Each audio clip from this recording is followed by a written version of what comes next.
आज भी पीएम ने ये कहा है कि अब इस पर बात नहीं होनी चाहिए और जिस तरह का राजनीतिक रंग देने की कोशिश की वो नहीं होना चाहिए, मुद्दा खत्म हो गया है। लेकिन तब भी आप कह रहे हैं तो जवाब ले लेती हूँ। शलभ जी, क्विक रिएक्शन, फिर नीलू जी और संजय जी का रुख करूंगी।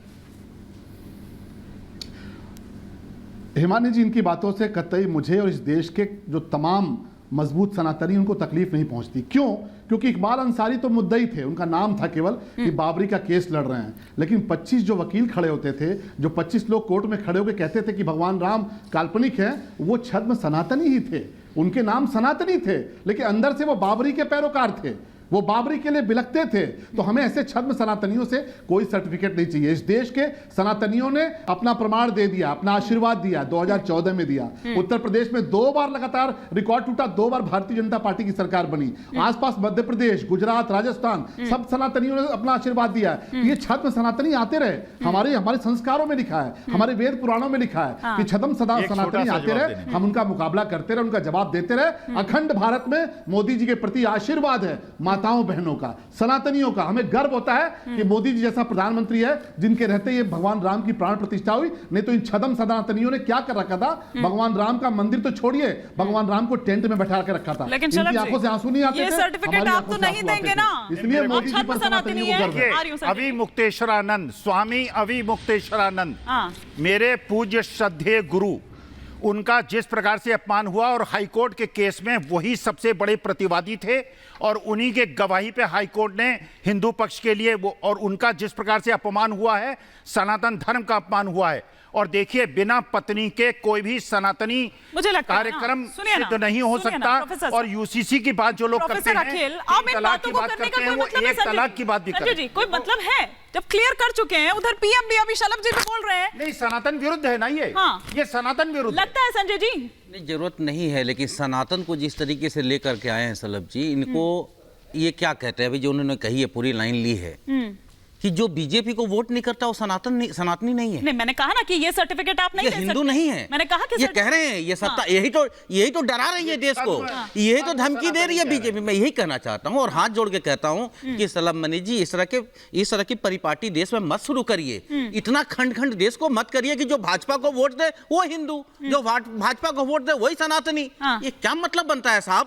आप लोकतंत्र को, इसलिए तो विपक्ष कह रहा है कि आप लोकतंत्र को खत्म करना चाहते हैं। लेकिन जो आज का मुद्दा है, आप किस चीज पे वोट लेना चाहते हैं? प्रधानमंत्री जी के इंटरव्यू के अंदर बेरोजगारी पे सवाल है, यदि होगा तो मुझे सुनवा दीजिएगा। महंगाई पे सवाल है, यदि होगा उनका जवाब मेरे को सुनवा दीजिएगा। अभी थोड़ी देर में आपके सामने आ जाएगा, काउंटडाउन चालू है। आने दीजिएगा, जब वो आएगा देश को सुनवाइएगा कि प्रधानमंत्री जी का बेरोजगारी पे, जो शिक्षित बेरोजगार, अशिक्षित बेरोजगार और आपका 10th तक के और ग्रेजुएशन के सब मिलाकर के यदि 72% पे पहुंच रहे हैं, ये कौन सा भारत बन रहा है? और वो सनातनी है या नहीं है? लेकिन जो भारत में जो बेरोजगार हैं, बेरोजगारी और महंगाई अभी देख लेंगे, लेकिन इलेक्टोरल बॉन्ड पर जरूर है। वो तो अभी हमने यहाँ पर सुन लिया, जिस पर आप लगातार, तो इनकी दादागिरी है, बीजेपी की बहुत बड़ा घोटाला है सामने। लेकिन ये मानेंगे? बिल्कुल नहीं मानेंगे। सत्ता इनकी, सरकार इनकी, कानून इनका, कचहरी इनका, जो करना ही अपना करते हैं। एक बार नीलू जी से और सुनिए, एक बात और क्लियर कर दो जरा, 1 मिनट रुक जाइएगा। मैं ये कहना चाहता हूँ कि 2009 से इनका जो अभी संकल्प पत्र आया है, मैं उसे देख रहा था। 2009 से यदि मैं तुलना करूं, 4 इनके घोषणा पत्र और जो बदल गया संकल्प पत्र, हर बार हर 5 साल पे इनके संकल्प पत्र के ऊपर भी नाम बदल जाता है। कभी सशक्त भारत आ जाता है, कभी संकल्पित भारत आ जाता है। आप लोगों के भी बदला आता है, सुन तो लीजिए। लेकिन इसमें जो प्रोग्रेस हुआ 2 चीजों में हुआ। मोदी सरकार की प्रोग्रेस 2014 से लेकर 2024 के घोषणा पत्र में क्या हुआ? एक तो देश पे 150 मतलब 55,000 करोड़ से लेकर के 205 लाख करोड़ रुपए का कर चला गया, एकदम गति पकड़ा। दूसरी बात 2014 में नरेंद्र मोदी जी का नाम 3 बार था, 3 बार। 2019 में 32 बार हुआ और इस बार 65 बार हुआ। ये एक नाम को स्थापित करने के लिए देश को गुमराह करना, कोई यमराज की कहानी सुनाने लगता है। सुनिए ना नीलू जी, कोई यमराज की कहानी सुनाने लगता है। वो 3 की बजाय 32 कह रहे हैं यहाँ पर कि 32 बार उनका नाम आया। मैंने कर्ज देश में पड़ गया, आपके लिए कोई चिंता की बात नहीं है। तो बात से 5 लाख करोड़ रुपए का कर्ज चला गया, 55 लाख से। ठीक है नीलू जी, देश की जनता ऐसा है कि राजनीतिक आरोप प्रत्यारोप लगते रहेंगे। एज ए न्यूट्रल पर्सन आपको देखना पड़ेगा। कह रहे महंगाई नहीं है। देखिए महंगाई है, लेकिन महंगाई 5% है, 4% है, और जो आरबीआई ने अपना रखा है कि 4% होना चाहिए टारगेट है, उससे थोड़ा सा आगे है। 10% और 12% की जो महंगाई होती थी, जिसमें जनता त्रस्त हो जाती थी, वो नहीं है, वो पिंच नहीं है। दूसरी बात मैं कह रहा हूं कि जो कर्ज का मामला है, गलत हो सही हो जनता तय कर लेगी। मुझे जो मालूम है वो मैं कह रहा हूं, मैं राजनीतिक दल नहीं हूं। दूसरी बात यह है कि जब हम कर्ज की बात करते हैं तो कर्ज हमेशा किसी भी देश का दुनिया में जो फॉर्मूला है वो जीडीपी के रेशियो के हिसाब से तय होता है।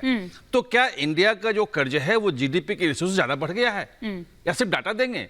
10 साल पहले जीडीपी कितना था, आज कितना है, उसके हिसाब से कर्ज कितना था और कितना पहुंचा? ये अर्थशास्त्र का विषय है, ये राजनीति का विषय नहीं है।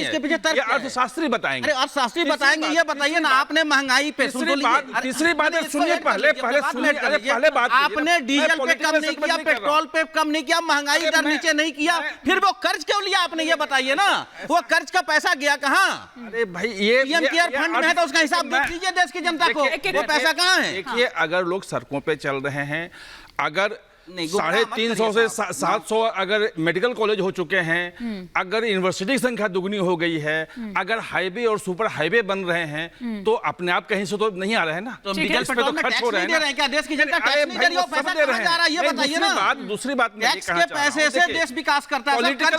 पॉलिटिकल बयानबाजी में नहीं जाता हूं। दूसरी बात में सनातन की जहां तक बात थी, सनातन में एक क्लियर है, कोई इसका ठेकेदार एक नहीं है, कोई एक किताब नहीं है, कोई इसका एक भगवान नहीं है। हर आदमी 33 करोड़ भगवान। फिर अगर इसको उठाया जा रहा है तो उसको क्या समझा जाए? उठा कौन रहा है? सवाल यह है। देखिए, अभी प्रोफेसर अखिल ने वो बात की, सुनिए तो सही, उठा कौन रहा? सनातन का मुद्दा सबसे पहले किसने उठाया, ये जानना जरूरी है। मूल कौन है?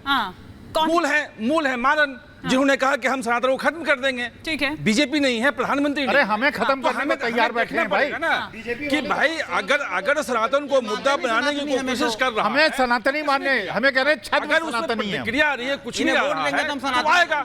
नहीं, वोट नहीं देंगे भाई, काहे देंगे? लेकिन को वोट दे वही सनातनी है, इनका कहना ये। सवाल ये है, अरे फर्जी सनातनी, ढोंगी सनातनी उठाने की जरूरत वहां पे क्यों पड़ी? ठीक है, क्यों पड़ी वो उस पर भी मैं आऊंगी, वरुण जी से रिएक्शन लूंगी। लेकिन एक बार जो बात यहाँ पर प्रोफेसर अखिल कह रहे हैं और जो बात संजय जी कह रहे हैं, इस पर शलभ जी कुछ रिएक्ट करना चाह रहे हैं, तो जरा एक बार शलभ जी का हम रुख करते हैं। शलभ जी, वो कह रहे हैं कि अगर बीजेपी को वोट नहीं दिया जाएगा तो क्या वो छद्म सनातनी जैसे पहले कहा और ढोंगी?